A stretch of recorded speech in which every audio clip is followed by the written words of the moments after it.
श्रीराम समर्थ. श्री गोंदवलेकर महाराज प्रवचने दिवस 93. सत्संगतीचे 2 प्रकार. सत्संगती अति अपूर्व काम करणारी आहे.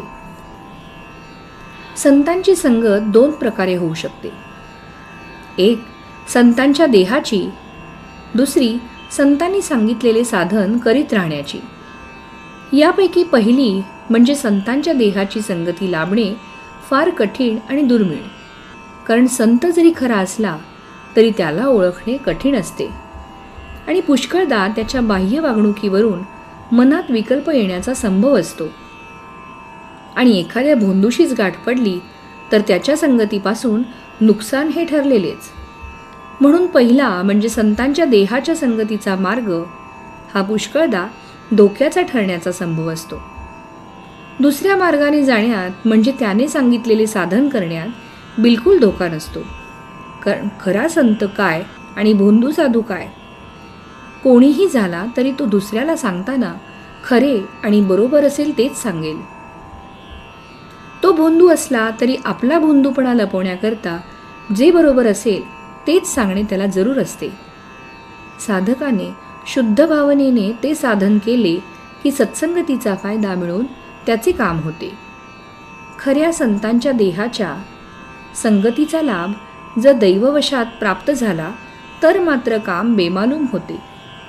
ज्या वाहनाचा आपण आश्रय करतो त्या वाहनाचा वेग हा आपला वेग होतो. फक्त त्या वाहनात निश्चल बसून राहणे एवढेच आपले काम असते. तसे आपण खऱ्या संताजवळ नुसते पडून राहावे. संतांच्या संगतीत आपली कृती अशी काहीच नसते, नुसते अस्तित्व असते. त्यामुळे अहंकाराला वाव न राहून वासनेचा क्षय व्हायला फार मदत होते. तुकाराम महाराजांनी देवाजवळ धनसंपदा मागितली नाही, मुक्ती देखील नको असे म्हटले, फक्त सत्संगती दे असे म्हटले. संत संगाने नाम घेण्याची बुद्धी येते. बुद्धीची स्थिरता ठेवणे हे फक्त नामानेच साधेल. नाम जरूर तेवढे ठेवते आणि बाकीचे नष्ट करून टाकते. पण अनन्य भावाने नाम घ्यावे. नाम घेता घेता बुद्धीला स्थिरता येते आणि मग मनात विकल्प न येता संतांच्या देहाच्या संगतीचा खरा फायदा घेता येतो.